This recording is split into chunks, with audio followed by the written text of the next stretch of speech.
باہر نکل کر خطبہ پڑھا۔ تاریخ کی کتابوں میں وہ خطبہ موجود ہے۔ اس خطبے کا ایک ایک حرف، ایک ایک لفظ بتاتا ہے امام کے پیش نظر کیا تھا۔ امام نے بتایا یہ لوگ وہ ہیں، رسول اللہ صلی اللہ علیہ وسلم نے فرمایا تھا کہ ایسے لوگ اگر تم دیکھو، ایسے بادشاہ کو یا ایسے شخص کو دیکھو جو اللہ کے حلال کیے ہوئے کو حرام ٹھہرانے والا ہو، جس کو اللہ نے حرام ٹھہرایا اس کو حلال کرنے والا ہو، مال غنیمت کو اپنے لیے مخصوص کرنے والا ہو، دین کو بدلنے والا ہو، لوگوں پر زبردستی زیادتی سے حکومت کرنے والا ہو، تو دیکھنے والا بقدر طاقت قول و فعل سے اس کو نہ بدلے تو اللہ کو حق پہنچتا ہے کہ دیکھنے والے کو بھی بادشاہ کے مدخل، یعنی جہاں بادشاہ کو پھینکنا ہے وہاں اس کو بھی پھینک دے۔ آپ نے فرمایا ان لوگوں کا حال دیکھ لو، میں تمہارے نبی کا نواسا ہوں، مجھے پہچانو۔ آپ نے دین کی باتیں بتائیں، سمجھانے کی کوشش کی، مگر ان کی آنکھوں پر پردے پڑ چکے تھے۔ انہوں نے کہا بس ایک ہی بات ہے، یا یزید کی بیعت کرو یا لڑنے کے لیے تیار ہو جاؤ۔ امام نے فرمایا میں تمہارے سامنے 3 تجاویز، سجیشنز رکھتا ہوں۔ مقصد کیا تھا؟ خون ریزی نہ ہو، قتل و غارت نہ ہو۔ فرمایا مجھے مکہ واپس چلے جانے دو، جو مکہ میں رہے اس سے لڑنا جائز نہیں، جو مکہ میں آ گیا، امن میں آ گیا، وہاں لڑائی کرنا جائز نہیں، مجھے واپس چلے جانے دو، یا مجھے اسلامی سلطنت سے باہر نکل جانے دو، میں کسی اور ملک کی طرف چلا جاتا ہوں جو تمہاری سلطنت سے الگ ہو، وہاں دین کی تبلیغ کر لوں گا۔ اگر یہ 2 باتیں بھی نہیں مانتے تو مجھے یزید کے پاس لے چلو، میرے اس کے درمیان جو طے ہوگا ہو جائے گا۔ انہوں نے کہا نہیں، بس آپ لڑنے کے لیے تیار ہو جائیے، یا تو یزید کی بیعت کیجئے یا لڑنے کے لیے تیار ہو جائیے۔ فرمایا یزید کی بیعت کر کے زندہ رہنا یہ ذلت ہے، میں عزت کی موت کو ترجیح دوں گا، میں ظالم کے ہاتھ میں ہاتھ نہیں دوں گا۔ 7 محرم کی صبح سے نہر فرات جو بہ رہی تھی، جس کا پانی جانور پرندے درندے تک پی رہے تھے، امام اور ان کے ساتھیوں پر وہ پانی بند کر دیا گیا۔ 4000 افراد مقرر کر دیے گئے کہ دیکھو یہ پانی کی ایک بوند نہ لینے پائیں۔ حاکم کا حکم یہ تھا کہ پانی بشر پیئیں، گھوڑے پیئے، اونٹ پیئے، اہل ہنر پیئے، سب پیئے، چرند پرند پیئے، منع تم نہ کیجیو مگر ایک فاطمہ کے لال کو پانی نہ دیجیو۔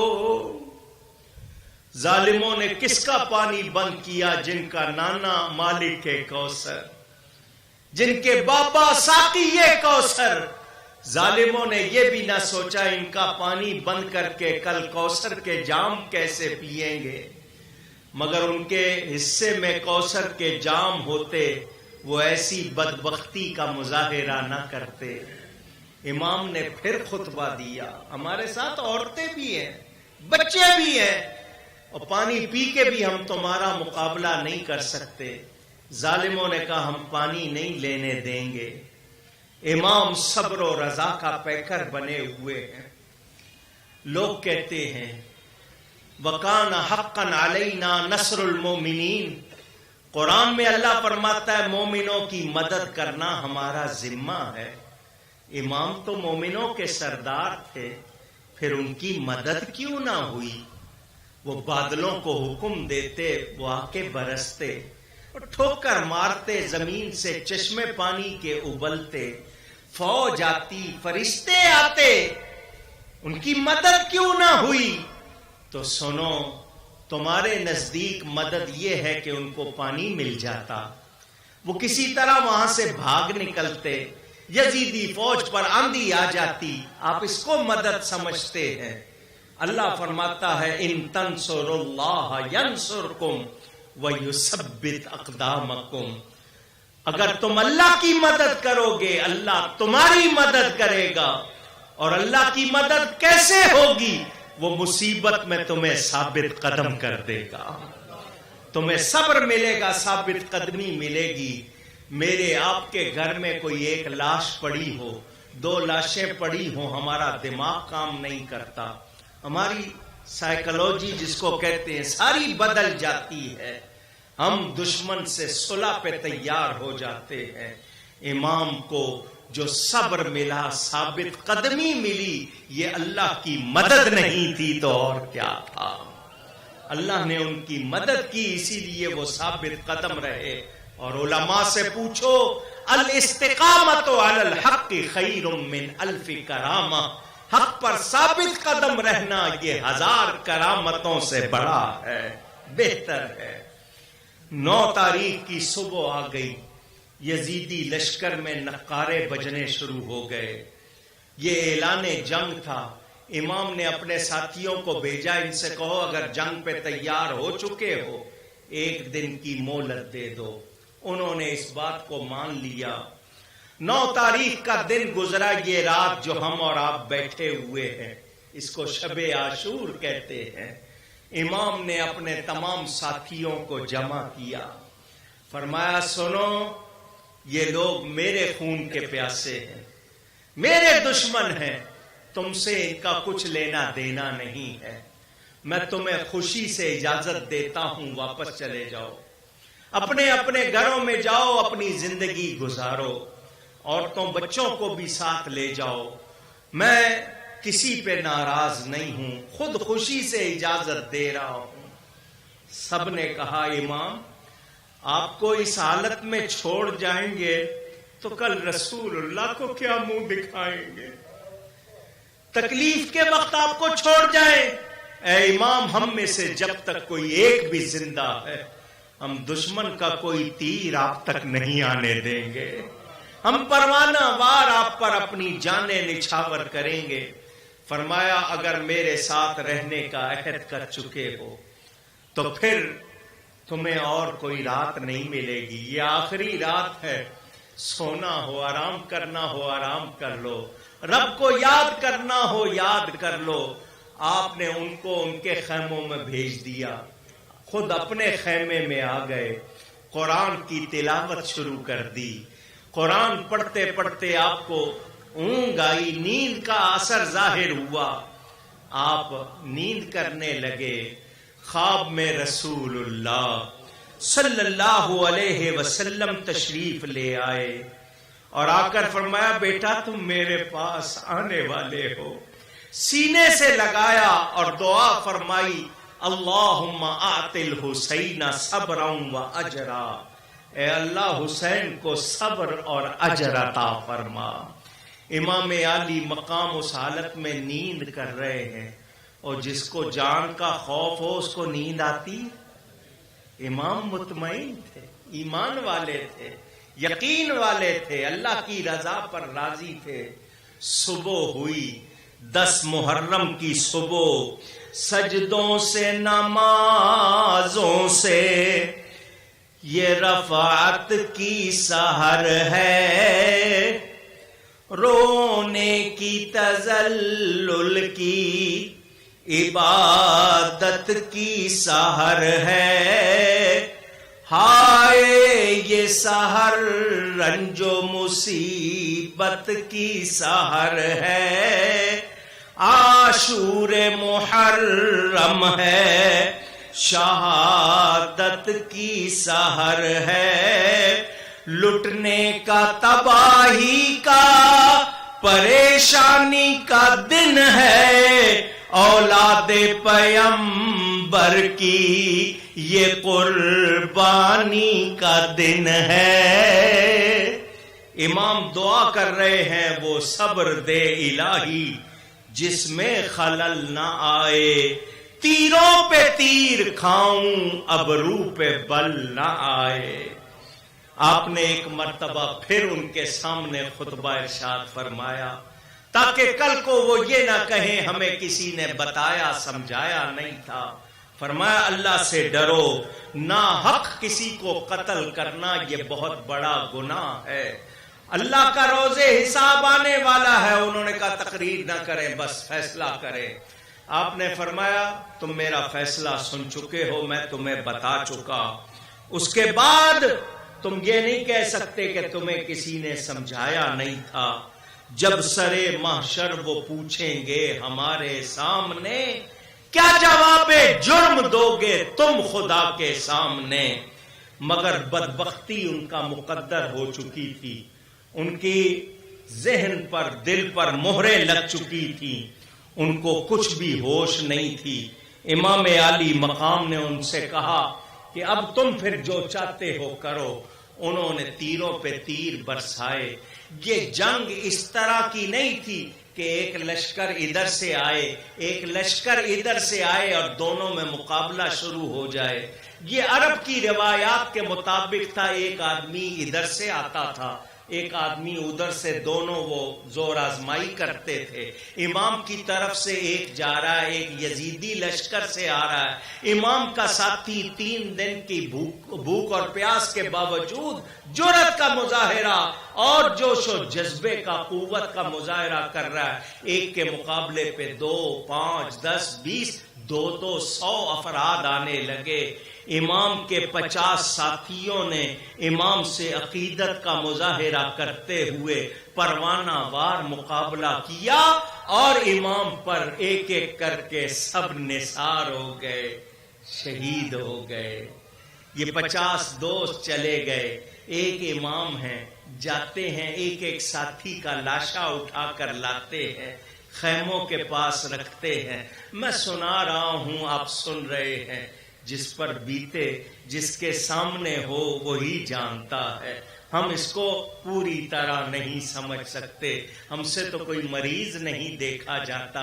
یہ امام کا صبر و ثبات. امام اپنی سواری پر بیٹھے میدان میں آئے.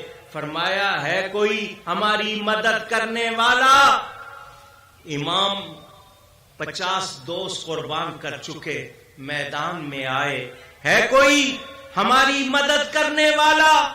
حر بن یزید ریاحی جو 1000 کا لشکر لے کر آپ کو گرفتار کرنے آیا تھا، اپنے گھوڑے پر بڑا بے چین مضطرب. ساتھی نے کہا ہم نے تجھے بڑی بڑی جنگوں میں دیکھا ہے، تو کبھی اتنا پریشان نظر نہیں آیا، آج کیا بات ہے؟ حر نے کہا کیا کہوں، مجھے ایک قوت جنت کی طرف کھینچ رہی ہے، ایک قوت مجھے دوزخ کی طرف کھینچ رہی ہے، سمجھ نہیں آتا کیا کروں. یہ کہہ کے اس نے گھوڑے کو ایڑ لگائی، ہو سکے تو جنت ہی میں جانا چاہیے. یہ نعرہ حر کا تھا جس وقت فوج نار سے نکلا. یہ نعرہ حر کا تھا جس وقت فوج نار سے نکلا کہ دیکھو یوں نکلتے ہیں جہنم سے خدا والے، کہ دیکھو یوں نکلتے ہیں جہنم سے خدا والے. اور حسین ابن علی کی کیا مدد کر سکتا تھا کوئی، یہ خود مشکل کشا تھے اور تھے مشکل کشا والے. ہزاروں میں 72 تن تھے تسلیم و رضا والے. حقیقت میں خدا ان کا تھا اور یہ تھے خدا والے. کسی نے جب وطن پوچھا تو یوں حضرت نے فرمایا مدینے والے کہلاتے تھے، اب ہے کربلا والے.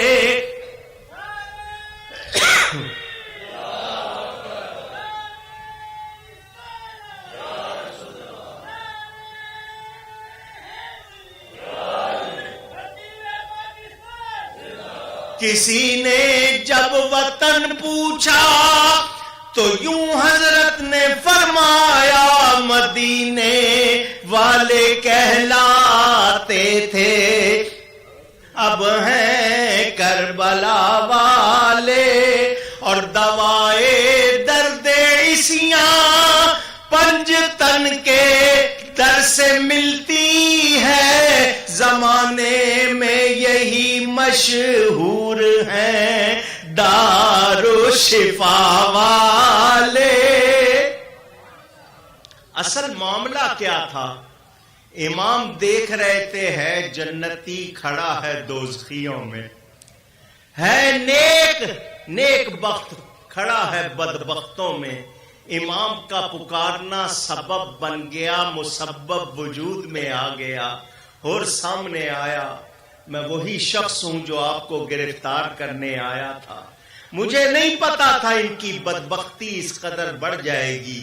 میں سمجھا جس طرح آپ کے والد اور امیر معاویہ میں صلح ہو گئی تھی، آپ کے بھائی حسن مجتبی اور امیر معاویہ میں صلح ہو گئی تھی، اب بھی کوئی ایسی صورت ہو جائے گی، مگر یہ تو آپ کے خون کے پیاسے ہو گئے ہیں، پانی بند کیا ہوا ہے آپ کا۔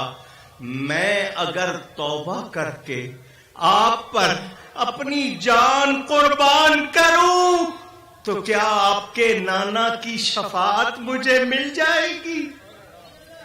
امام پاک نے آگے بڑھ کر سینے لگایا، فرمایا میرے نانا جان کا ارشاد التائب من الذنب کمن لا ذنب لہ، جو سچی توبہ کر لے وہ گناہ سے ایسا پاک ہو جاتا ہے جیسے اس نے گناہ کیا ہی نہیں۔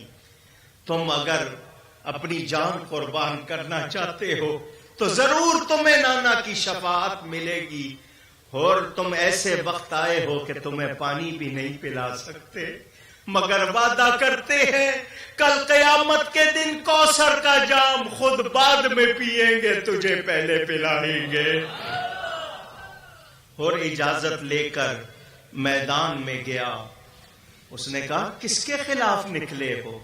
ارے یہ تو وہ ہے، دیکھو مجھ جیسے کو معاف کر دیا ہے، تم بھی پاؤں پڑ جاؤ، معافی چالو، مانگ لو، ان کے خون سے اپنی تلواروں کو نہ رنگو۔ عمر بن سعد نے کہا یہ ہماری فوج کا جرنیل تھا، باغیوں سے مل گیا، معاذ اللہ، اس کو موقع نہ دو۔ اور 3 دن کے پیاسے نہیں تھے، تلوار نکالی، مقابلہ کیا، اور مقابلہ کرتے ہوئے دوڑاتے ہوئے دور تک ان کو لے گئے۔ آج بھی کربلا میں ان کا مزار کافی فاصلے پہ، 2-2.5 میل تک ان کو دوڑاتے ہوئے لے گئے۔ آخر زخموں سے چور چور ہو کر جب سواری سے گر رہے تھے تو کہہ رہے تھے حسین اب تو تیرے نانا کی شفاعت مل ہی جائے گی۔ حر کی شہادت کے بعد اب خاص اہل بیت باقی ہیں، میں باقی واقعات چھوڑ رہا ہوں۔ آئے ہیں اب میدان میں علی مرتضی کے پھول، زہرا بطول اور چمن مصطفیٰ کے پھول، ان کی وفا صبر و رضا حق پر ثبات سے ہر دم ہے تازہ گلشن دی میں وفا کے پھول، پورے جنا سے آئیں ملک آئے عرش سے لے کر خدا کی طرف سے صلی علی کے پھول، ہوشیار اہل بیت کی لاشوں سے اے زمین کملا نہ جائیں، یہ ہے رسول خدا کے پھول۔ حضرت مسلم بن عقیل کے فرزند اور حضرت عقیل کے فرزند آگے بڑھے، جعفر بن عقیل، عبد الرحمن بن عقیل، ہمیں اجازت دیجئے، ہم جائیں گے، ان سے لڑیں گے، آپ پر اپنی جان قربان کریں گے۔ امام سینے سے لگاتے ہیں، میدان کی طرف رخصت کرتے ہیں۔ یہ بہادروں کی اولاد ہیں. انہوں نے 50 یزیدیوں کو مارا اور کاٹا. بالآخر ان کے مقابلے پہ سینکڑوں اور ہزاروں تھے. زخموں سے چور چور ہو کر یہ بھی جام شہادت نوش کر گئے. بھتیجے آگے بڑھے. امام عالی مقام نے اپنے بھتیجوں میں سے حضرت قاسم کو بلایا. فرمایا بیٹا میں تمہیں اجازت نہیں دوں گا. میرے بھائی حسن مجتبی کی یہ خواہش تھی تمہاری شادی میری بیٹی سکینہ سے ہو. میرے بعد سکینہ سے نکاح کر لینا، شادی کر لینا. میں تمہیں اجازت نہیں دیتا. حضرت قاسم کہنے لگے چچا جان، میرے ابا جان نے مجھے ایک وصیت لکھ کر دی تھی اور مجھے فرمایا تھا جب کوئی بہت سختی کا وقت آئے اس کو کھول کے پڑھنا اور اس پر عمل کرنا. میں ہر وقت اس وصیت کو اپنے ساتھ رکھتا تھا. آج مصیبت کا وقت آیا، میں نے اس کو کھول کے پڑھا ہے. اس میں میرے ابا جان نے لکھا بیٹا ایک دن میرا بھائی حسین کربلا میں دشمنوں میں گھر جائے گا. جب وہ وقت آئے تو اپنی جان اپنے چچا پر قربان کر دینا. چچا جان مجھے قیدی بنا کر دشمنوں کے حوالے نہ کیجیے. اپنے ہاتھوں سے جنت کا دولہا بنا کے رخصت کیجیے. امام نہ بیٹی کے مستقبل کو دیکھتے ہیں نہ بھتیجے کی جوانی کو دیکھتے ہیں، تو بس یہ دیکھتے ہیں نانا جان کا پرچم نیچے نہ ہونے پائے. اس کو بھی رخصت کیا. حضرت قاسم میدان میں گئے. یہ کیا طریقہ ہے؟ ہمارا ایک آتا ہے، تم سینکڑوں کی تعداد میں اس پہ پل پڑتے ہو. تم میں ہے کوئی جو اکیلا میرا مقابلہ کرے؟ ارزق ایک پہلوان ہے اور وہ مشہور تھا کہ وہ 1000 آدمی سے اکیلا زور کرتا ہے. ایسا پہلوان. عمر بن سعد نے اس کو کہا جاؤ اور حضرت قاسم سے مقابلہ کرو. اس نے کہا واہ صاحب آپ نے تو میری کوئی قدر نہیں کی. میں 1000 سے اکیلا لڑنے والا اتنا مشہور جنگجو اور پہلوان، اور آپ کہہ رہے اس لڑکے سے جا کے مقابلہ کروں؟ آپ کی فوج میں میرے 4 لڑکے ہیں، میرا ایک ہی لڑکا اس کے لیے کافی ہے. اس نے اپنے ایک لڑکے کو اشارہ کیا. اس لڑکے کے پاس بڑی عمدہ تلوار تھی، بڑا اچھا گھوڑا تھا. وہ مقابلے پر آیا. حضرت امام قاسم نے اپنے آپ کو اس کے وار سے بچا کر ایسا ہاتھ گھمایا کہ اس کو 2 ٹکڑے کر دیے. اس کی تلوار بھی لے لی، اس کا گھوڑا بھی لے لیا. ارزق کا دوسرا بیٹا آیا، امام قاسم نے اس کو بھی کاٹ دیا. تیسرا آیا، اس کو بھی کاٹا. چوتھا آیا، اس کو بھی کاٹ دیا. وہ ارزق پہلوان جو اپنے آپ کو بڑا سمجھتا تھا، اس کی زندگی کی کمائی 4 بیٹے اس کے سامنے تڑپ رہے تھے. وہ غیظ و غضب کا پتلا بن کر گالیاں دیتا ہوا بھونکتا ہوا آیا. جب اس نے یہ دیکھا کہ یہ نوجوان میرے 4 بیٹوں کو قتل کر چکا ہے تو وہ اپنا پورا زور لگا کر تلوار کو گھماتا ہوا آیا. الحرب خدعۃ، جنگ ایک داؤ ہے. حضرت قاسم نے ایک داؤ چلا.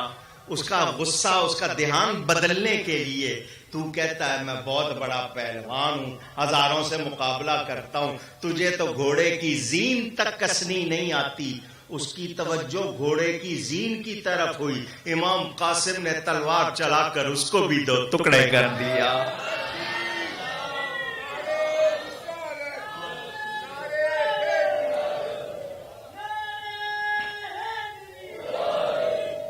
ہزاروں کی تعداد میں بیٹھے ہو، نعرہ میری شان میں نہیں لگتا. ایمان کی بات سے خوش ہو کے اللہ رسول کا نام لیتے ہو، پتہ چلے مسلمان بیٹھے. نعرہ لگے تو پرجوش جب اللہ یا رسول اللہ یا حضرت قاسم نے ارزق جیسے پہلوان کو قتل کر دیا. اب کسی کی جرأت نہیں پڑتی کہ ان کے سامنے آئے. عمر بن سعد نے کہا اکیلے نہیں سارے مل کے بڑھو. حضرت قاسم مقابلہ کر رہے ہیں مگر تیر چاروں طرف سے آ رہے ہیں. آپ بھی زخموں سے